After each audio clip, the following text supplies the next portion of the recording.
Hello दोस्तों, स्वागत है आपका द विजन यूपीपीसी चैनल में। मेरा नाम है शिवम चहल।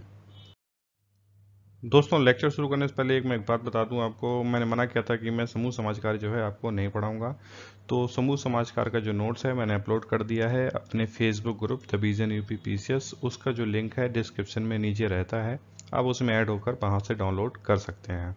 दोस्तों, आज के जो दो टॉपिक या दो क्वेश्चन है जिनको हम देखने वाले हैं वो है, एक है समाजकार एक अर्थ व्यवसाय है, आलोचनात्मक वर्णन करें, और दूसरा है समाजकार मानवतावादी और लोकतांत्रिक दर्शन पर आधारित एक व्यवसाय है। ठीक है, दो क्वेश्चन है, दोनों को हम करेंगे। तो चलिए दोस्तों शुरू करते हैं। दोस्तों, पहला प्रश्न है, समाजकार एक अर्थ व्यवसाय है, आलोचना करें। तो दोस्तों, देखने वाली बात यह है कि मैंने पहले ही आपको बताया था कि हमारे यहाँ प्राचीन समय से ही जो है निस्वार्थ कार्य करने की जो है एक भावना लोगों के अंदर थी, और उसके साथ उसको प्रोत्साहन भी दिया जाता। जैसे महात्मा बुद्ध का मैंने एग्जाम्पल आपको दिया था। वो उस टाइम जो राजा महाराजा या जो भी प्रशासक जो होते थे उनको हमेशा वो कहते थे कि आपको जो सक्षम व्यक्ति हैं उनको असक्षम व्यक्तियों की सहायता करनी चाहिए। ठीक है, और निस्वार्थ भावना से तो बहुत से राजा थे जो है दान देते थे, कुछ अगर उनके रहन सहन का जो इंतजाम होता था वो कराते थे, किसी तरह का अगर अकाल पड़ता था तो जो एक सामूहिक रूप से लोगों को रहने की व्यवस्था, खाना पीना, ये सब जो है चलता रहता था। तो हमारी जो समाजकार का जो विकास है वो भारतीय सांस्कृतिक विशेषताओं के आधार पर एक तरह से हुआ है, और प्राचीन काल से ही निस्वार्थ भावना से प्रेरित होकर सक्षम व्यक्तियों के द्वारा असक्षम व्यक्तियों के लिए, कमजोर वर्गों के लिए सहायता हमेशा से करते रहे। आज भी भारतीय समाजकार अभ्यास में मानवतावादी दृष्टिकोण को विशेष महत्व दिया जाता है, और भारतीय समुदाय के लोग समाजकार को शैक्षिक कार्य और निस्वार्थ सेवा के रूप में लेते हैं। भारत में समाजकार अर्ध व्यवसाय के रूप में स्थापित है। इसकी समीक्षा व्यवसाय के मानदंडों या विशेषताओं के आधार पर की जा सकती है, जिसमें व्यवसाय के स्वरूप में बाधक कारकों का उल्लेख भी आवश्यक है। दोस्तों, भारतीय समाजकार व्यवसाय की प्रक्रिया में भारतीय समाजकार अभ्यास में शरणार्थी की समस्याओं को सुलझाते समय विज्ञान एवं कला का उपयोग होता है, लेकिन व्यापक सामाजिक समस्याओं के समाधान के लिए जिस प्रकार के ज्ञान की आवश्यकता है उसका विकास आज भी हम भारत में नहीं कर पाए हैं। उसकी वजह यह है कि हम समस्या क्या है उसको पहचान ही नहीं पाए अभी तक। दूसरा है, भारतीय समाजकार अभ्यास में अमेरिकी पृष्ठभूमि पर आधारित विधियों, प्रविधियों एवं दार्शनिक मूल्यों का उपयोग होता है जो भारत की पृष्ठभूमि के हिसाब से सही नहीं है। अगला है, भारत में समाजकार अभ्यास के लिए आवश्यक सैद्धांतिक ज्ञान और व्यवहारिक ज्ञान की शिक्षा दी जाती है, लेकिन क्षेत्रीय प्रशिक्षण के लिए जिस प्रकार की संस्थाएं एवं संसाधन होने चाहिए उसका विकास भारत में आज भी हम नहीं कर पाए हैं। दोस्तों, जैसे मैंने बताया था कि हमारे यहाँ ज़रूरत है व्यवहारिक ज्ञान की, ठीक है, लेकिन हमारे यहाँ जोर दिया जाता है किताबी ज्ञान के ऊपर, यानी सैद्धांतिक ज्ञान के ऊपर, जो सही नहीं है। तो अगला है, किसी भी व्यवसाय की प्रासंगिकता संगठन एवं समितियों पर निर्भर करती है, लेकिन भारत में संगठन एवं समितियां प्रभावी और सक्रिय नहीं है, जिसके कारण आज भी भारत में व्यावसायिक मानदंड जो है विकसित नहीं हो पा रहा है। भारतीय सामाजिक कार्यकर्ता अधिकतर सामवेगिक समस्याओं पर स्वयं को केंद्रित करते हैं, जिसके कारण जन समुदाय में समाज कार्य सेवा का मानदंड स्थापित नहीं हो रहा है। आवश्यकता इस बात की है कि सामाजिक संरचना में निहित विभिन्न प्रकार के अपकार्यों पर स्वयं को केंद्रित करें। दोस्तों, समस्या ये है कि जो भारतीय सामाजिक कार्यकर्ता हैं वो सामूहिक समस्या, मतलब जो समस्या सामने दिखाई दे रही है ना उस पर ध्यान देना, ठीक है, जबकि बैकग्राउंड में क्या हो रहा है, ये समस्या किसके कारण उत्पन्न हो रही है उस पर ध्यान नहीं देना, क्योंकि जो मेन हमारी प्रॉब्लम है वो भारतीय सामाजिक जो संरचना है उसमें ही सारी समस्याएं निहित हैं। जबकि अमेरिका में ऐसा नहीं है, वहाँ व्यक्ति को केंद्रित करके जो है समस्या का निवारण किया जाता है, क्योंकि उनका सामाजिक संरचना जो है उनकी सही है, लेकिन भारत की सामाजिक संरचना वहाँ से एकदम उलट है। ठीक है, इसीलिए देखिए अगला जो पॉइंट है, भारतीय समाजकार अभ्यास में अमेरिका के दर्शन एवं मूल्यों का अभ्यास होता है, अपने परिवेश के अनुकूल आचार संहिता का विकास हम लोग नहीं कर पाए हैं, जिसके कारण व्यवसायिक छवि प्रभावित हो रही है भारत की। दोस्तों, उपर्युक्त मानदंडों के साथ साथ व्यवसायिक स्वरूप में कुछ बाधक तत्व जैसे आ जाते हैं, उसको हम देखते हैं। समाज कार्य अर्थ को लेकर भ्रम की स्थिति बनी हुई है। अनुसंधान कार्य अधिक विकसित नहीं होते, इसीलिए हमें नवीन ज्ञान की प्राप्ति नहीं हो पाती। क्षेत्रीय कार्य प्रशिक्षण नहीं होते, इसीलिए हमारा जो सैद्धांतिक पक्ष है वो ज़्यादा मजबूत है व्यवहारिक पक्ष से। नौकरशाही का नकारात्मक दृष्टिकोण है, वो उनका जो रवैया है वो प्रजातांत्रिक नहीं है, व्यवहारिक नहीं है।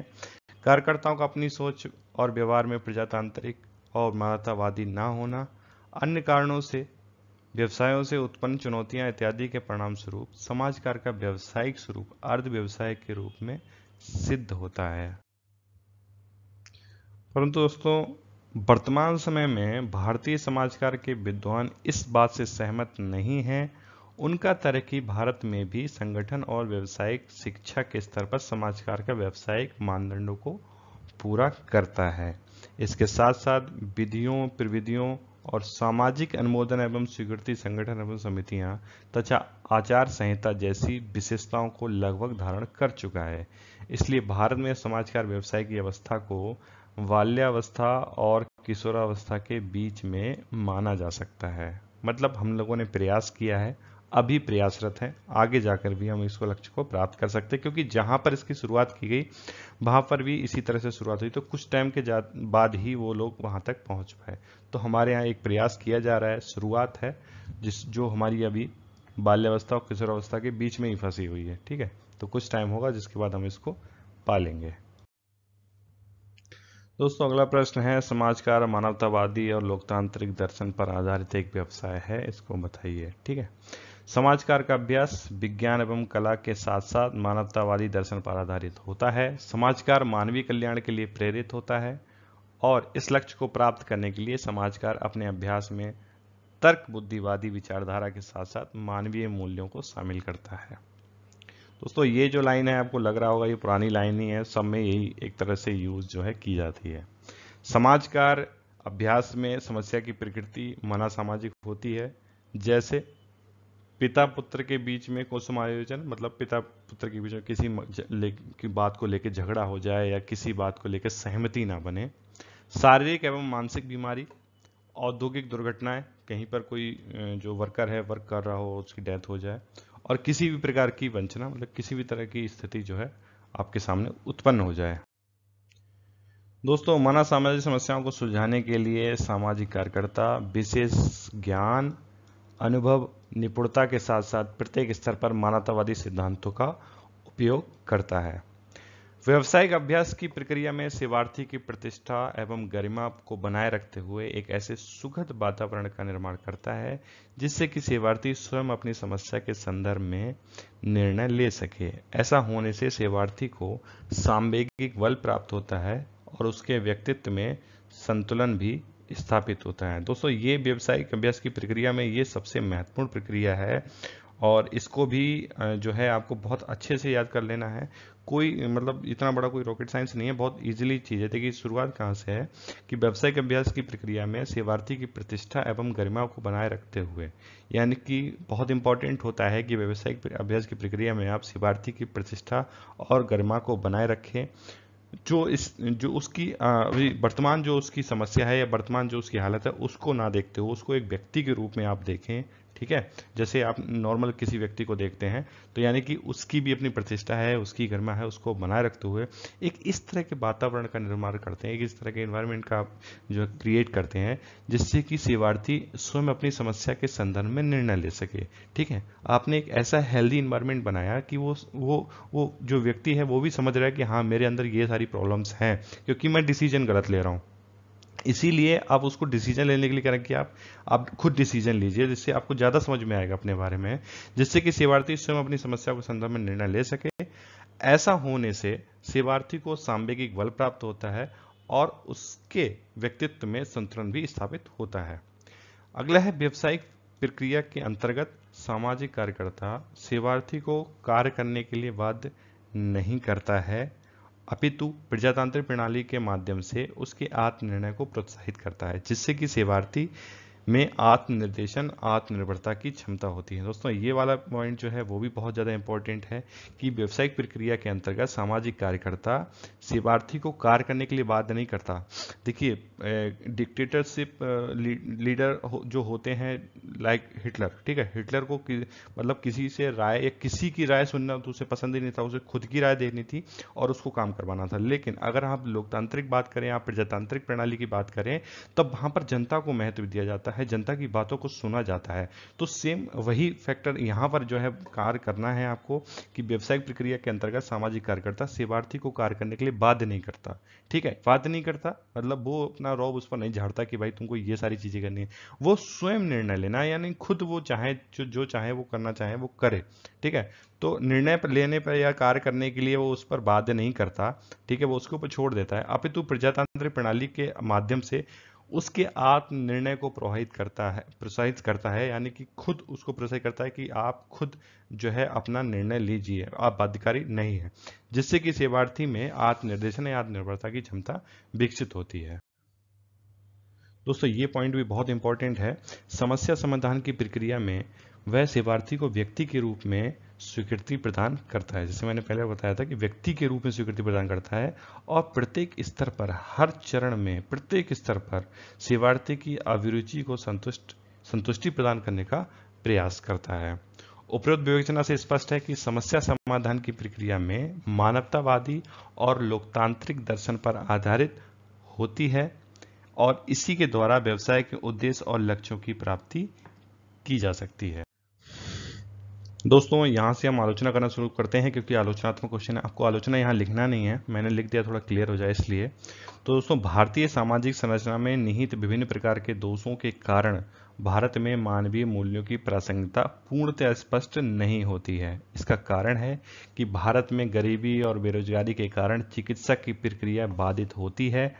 गरीब व्यक्ति को जो भी चिकित्सा सुविधाएं उपलब्ध कराई जाती हैं उसके संदर्भ में वह कार्यकर्ता को नैतिक रूप से उच्च मानता है, जबकि समाज कार्य की दृष्टि से ये एकदम गलत है और प्रत्येक स्तर पर परामर्श की उम्मीद रखता है। दोस्तों ये भी गलत है, जैसे मैंने बताया था कि प्रत्येक चरण में, प्रत्येक स्तर पर सेवार्थी को अपना जो निर्णय है, आत्मनिर्णय की क्षमता उसके अंदर जो है विकसित करनी चाहिए।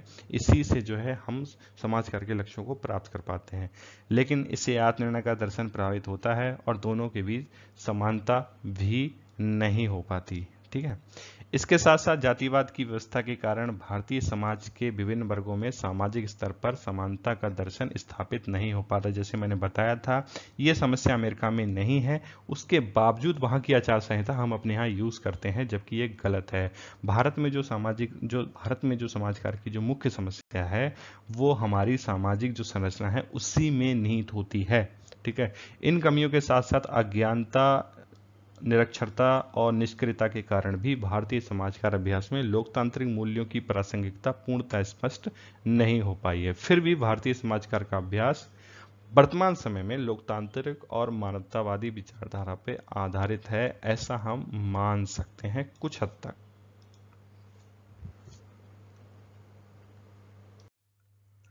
दोस्तों आज की वीडियो में बस इतना ही। आपको कैसा लगा मेरा वीडियो मुझे जरूर बताएं। Thank you.